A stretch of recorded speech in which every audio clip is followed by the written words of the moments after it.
네, 반갑습니다. 오늘은 카카오 분석입니다.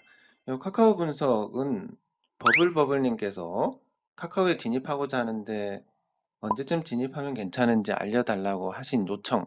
그리고 제가 백신 승인에 앞서가지고 이 언택트 관련주들 다루려고 하는데 뭐 겸사겸사 해서 이렇게 만들게 됐습니다. 어, 시간이 없는 분들을 위해서 결론부터 말씀을 드리겠습니다. 결론부터 말씀드리면 매수는 좋지 않다. 그리고 보통 올라가는 종목들은 언제가 고점이 될지 모르기 때문에 보유자들은 보유를 하는 게 맞는데, 그래서 뭐 어느 시점 이상에서는 보유자의 몫이라고 합니다. 근데 그 보유자의 몫도 지나서 보유하신 분들도 매도를 하시는 게 맞을 것 같습니다. 그러면 이 매도 이유에 대해서 간단하게 설명을 드리겠습니다. 일단 저는 카카오에 대해서 부정적으로 보는 사람은 아닙니다. 예전 제가 쓴 글을 보면 카카오에 대해서 굉장히 긍정적으로 썼습니다. 2017년 1월 달에 카카오 주가가 굉장히 낮았을 때 당시 카카오 주가가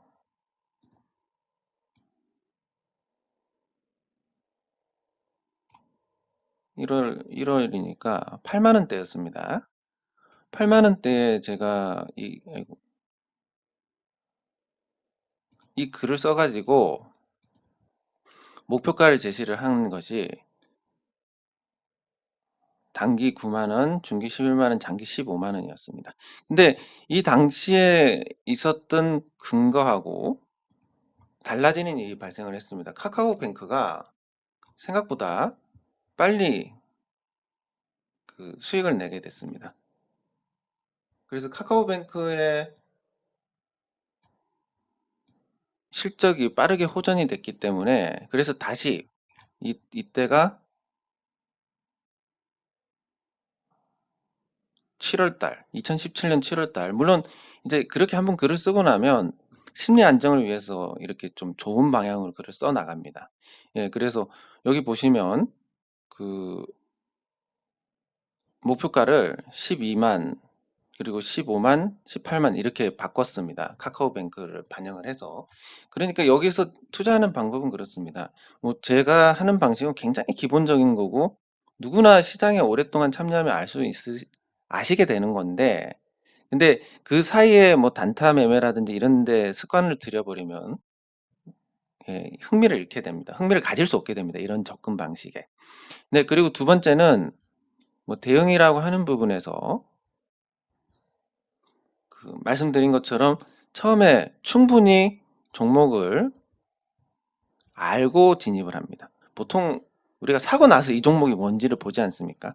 그게 아니라 충분히 알아보고 접근을 하고 그 근거가 됐던 부분이 바뀌지 않으면 계속 보유를 하고, 근거가 됐던 부분이 아까 보신 것처럼 2017년 1월에 제가 말씀드린 거, 그리고 2017년 7월에 변경 이유가 카카오뱅크가 예상보다 실적이 빠르게 좋아지고 있다.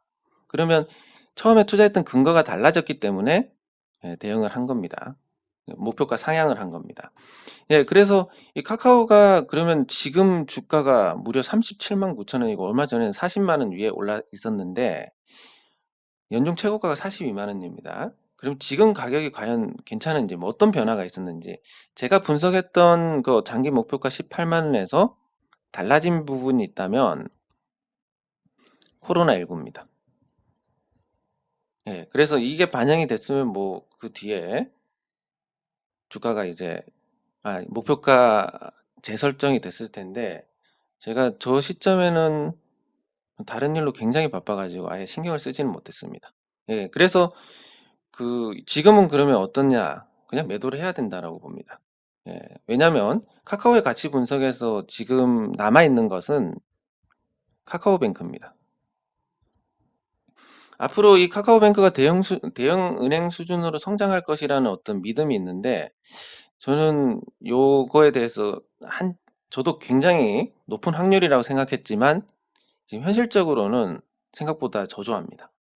그거에 대해서 간단하게 설명을 드리면, 지금 KB금융이나 신한지주, 하나금융지주, 우리금융지주, 그리고 농협, 그리고 새마을금고 이런 쪽에서는 이제 자료가 없지만 KB금융, 신한지주 대체로 다 이자 수익 대비해 가지고 20% 수준의 마진이 나옵니다. 예, 이자 수익의 한 20% 정도 남습니다. 근데 카카오는 인터넷 기반이다 보니까 이게 안 됩니다. 규모가 커지면 모르겠지만 마진율이 낮습니다. 낮고, 그리고 아직까지도 이 이자 수익에서 격차가 굉장히 큽니다. 그리고 두 번째는 카카오가 지금 카카오뱅크 월 접속자가 1173만 명입니다. 경제활동 인구의 절반입니다. 거의. 그러니까 생각보다 카카오뱅크를 아주 신속하게 많은 가입자들이 이용을 하고 있다.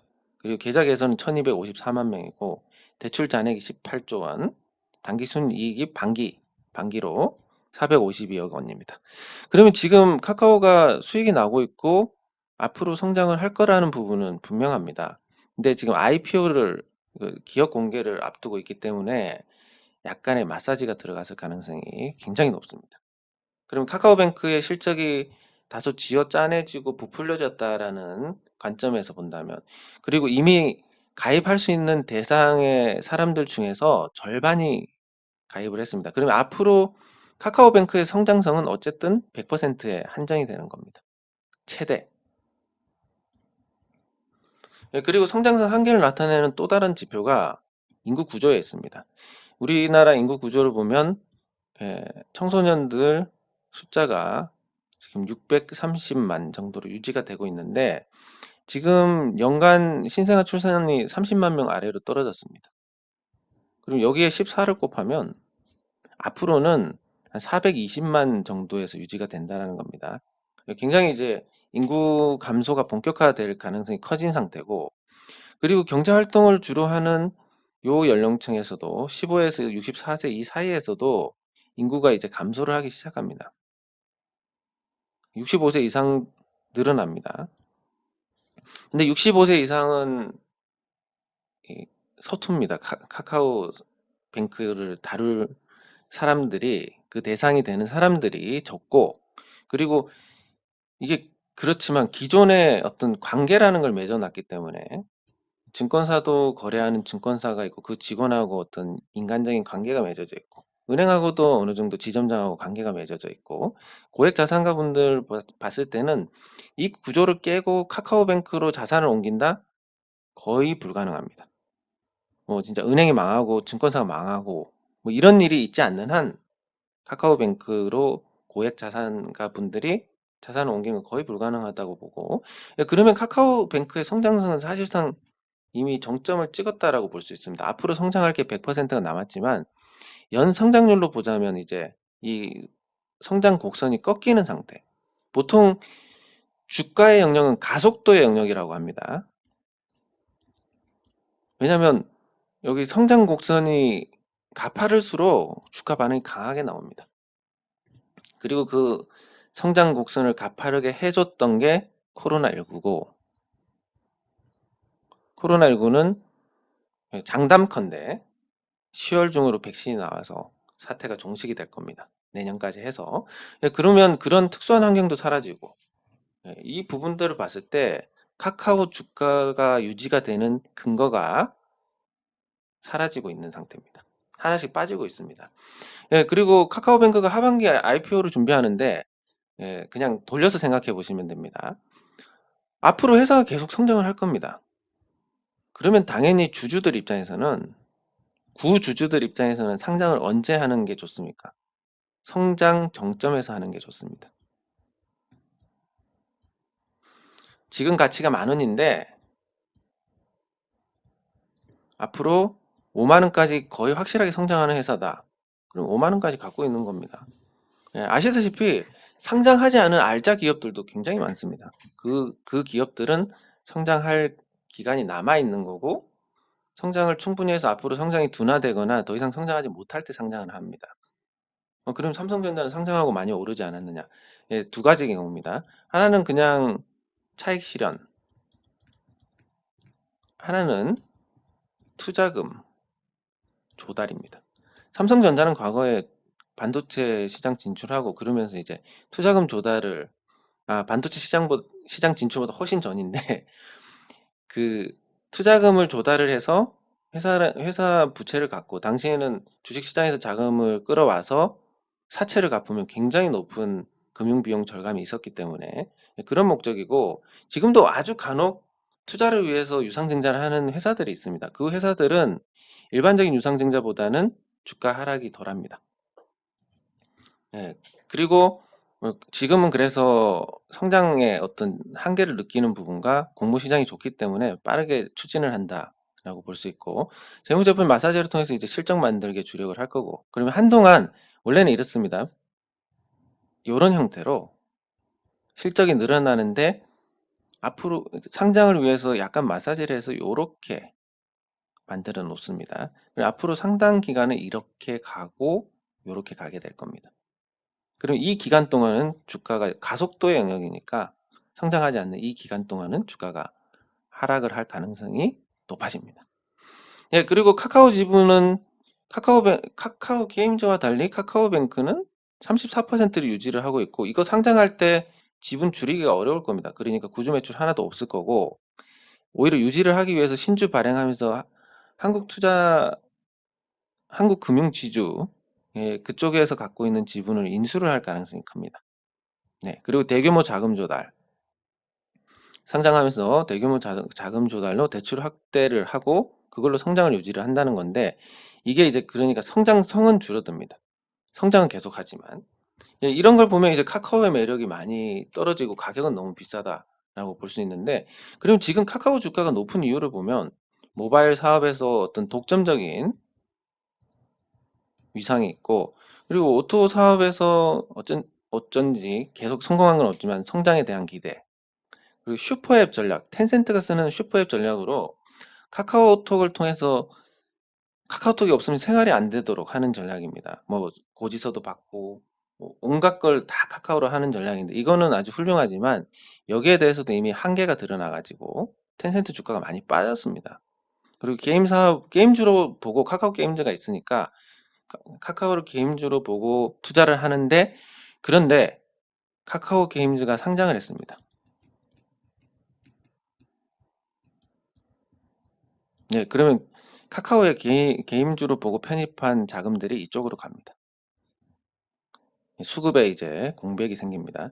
그래서 실제 카카오뱅크 상장하고 나서 뭐 재료 소멸의 성격도 있지만 카카오뱅크 주가가 하락한 게 요 게임주로 보고 샀던 자금이 빠져나갔다라고 보는 겁니다. 그리고 카카오뱅크가 상장을 하면 마찬가지로 은행주라고 보고 투자한 자금이 카카오뱅크 상장한 대로 빠져나갑니다.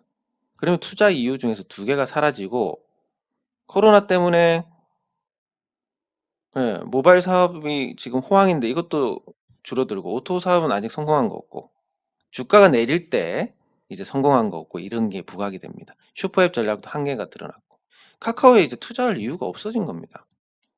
네, 물론 주가는 높게 유지를 하겠지만, 예, 그리고 자회사 상장 후에 카카오를 보면 개인 은행이 떨어져 나가기 때문에 포트폴리오에서, 그리고 언택트 관련주로도 이제 하락을 앞두고 있고, 백신 나오면 반드시 깨질 겁니다. 기존 사업은 뭐 카카오톡 가입자가 늘었다 이런 얘기 더 이상 없지 않습니까? 한계입니다. 예, 그래서 자회사 상장 후에 카카오는 굉장히 부정적이다. 그리고 제일 큰 이유가, 항상 말씀드리지만 가장 큰 이유는 비싸다는 게 최고의 악재입니다. 시총이 30조가 넘었는데 뭐 이게 뭐 몇백억짜리도 아니고 올리려면 이제 얼마나 많은 자금이 필요합니까? 근데 요 기술적인 부분을 말씀을 드리면, 저는 수급을 가장 중요하게 보는데, 카카오가 신고가 영역에 들어섰을 때는 매도하는 사람들이 여유가 있습니다. 왜냐하면 모든 주주들이 수익이니까, 모든 주주가 수익이고, 그래서 뭐 언제까지 올라가나 지켜보자 해서 매도세가 약화되는 상태에서 신고가니까 또 매수세는 계속 유입이 됩니다. 뭐 단타든 아니면 더 올라갈 거라고 보든 뭐든. 예, 그래서 이게 쭉 올라가다가 한번 꺾이기 시작하면 이제 얘기가 달라집니다. 지금 꺾이는 포인트인데, 신고가에서 올라가는 거하고 꺾여서 이 매물들을 소화해서 올라가는 거하고는 천지 차이입니다. 그리고 올라가면 매물 쏟아져서 못 올라가고 올라가면 쏟아져서 못 올라가고 이렇게 하다가 또 악재 나오면 떨어지고 이게 추세가 올라갈 때는 사다가 쉬다가 여기서 또 사는 사람들 때문에 올라가다 이게 이제 상승 추세고 반등하다가 매물 때문에 눌려서 다시 밀리고 반등하다가 또 매물에 눌리고 이게 하락 추세입니다.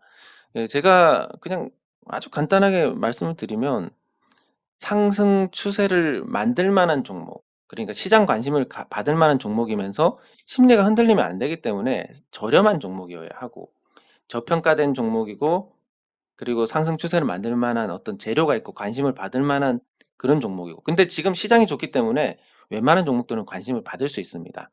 그래서 그런 추세가 바뀌는 종목들을 투자해서 열심히 생업에 열중하시다 보면 한 두세 달 있으면 또 보면 빨간불 켜져 있고 이렇게 돼 있는 겁니다. 이게 이제 평범한 사람들이 할 수 있는 좋은 투자 방법입니다.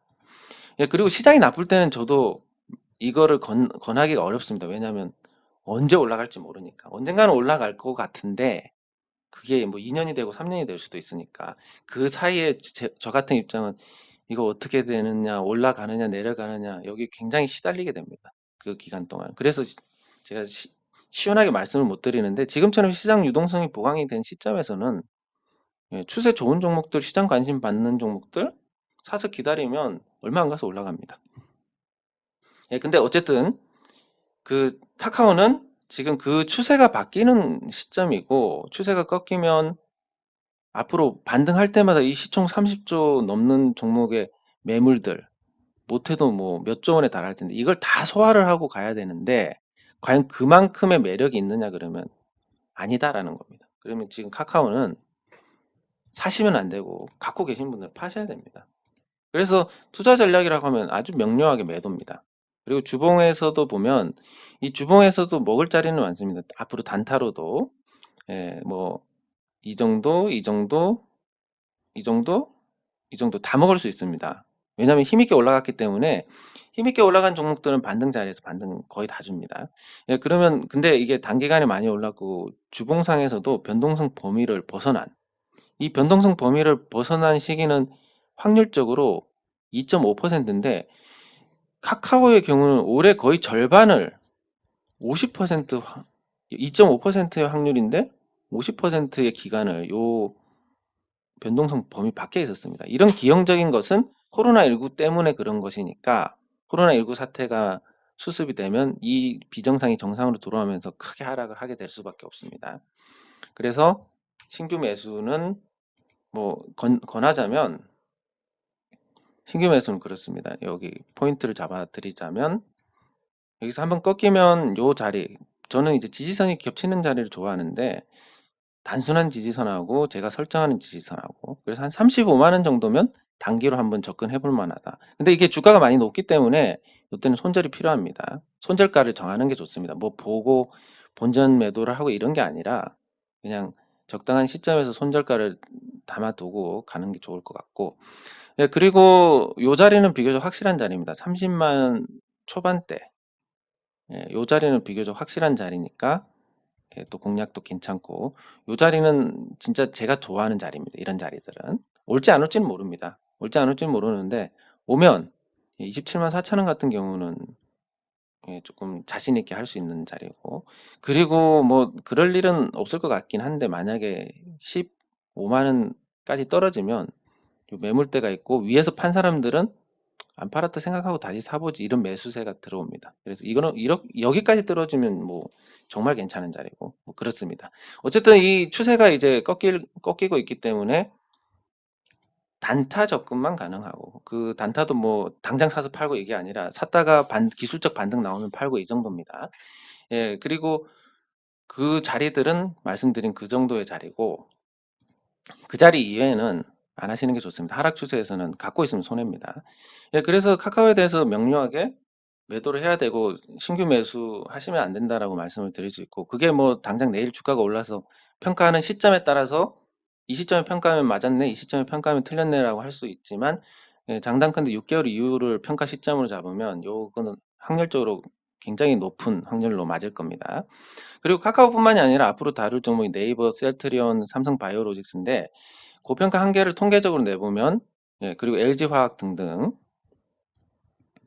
고평가 한계를 통계적으로 내보면 그렇습니다.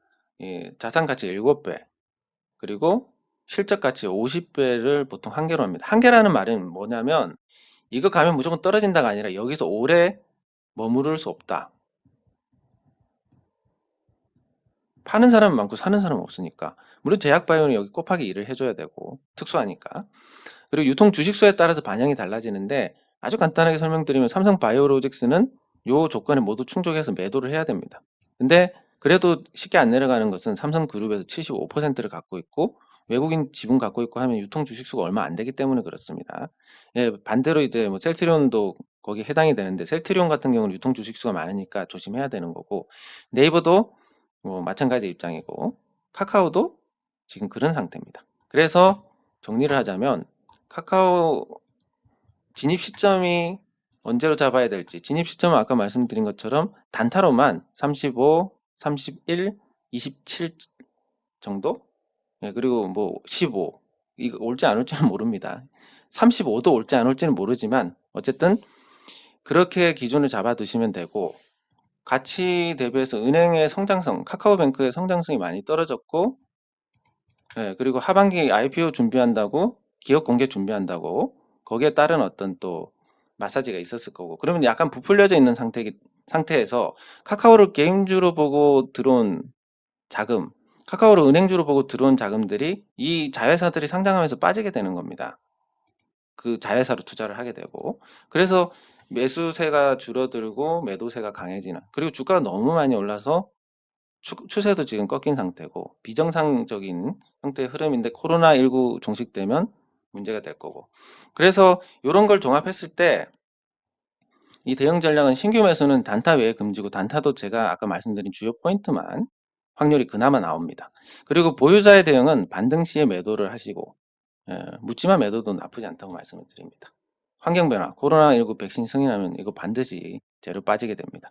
그리고 언택트 환경이 보복 소비로 돌변을 하게 되면, 그러면 이제 환경이, 지금은 우리가 코로나가 언제 끝날지 모르지만 또 금방 이게 또 환경이 바뀌어 버립니다. 그런데 그렇게 되고 나면 주가가 이미 폭락해서 우리가 대응을 못하기 때문에 이런 부분들은 선제적으로 대응을 할 필요가 있지 않나 싶습니다. 네, 카카오 분석은 여기서 마치도록 하겠습니다.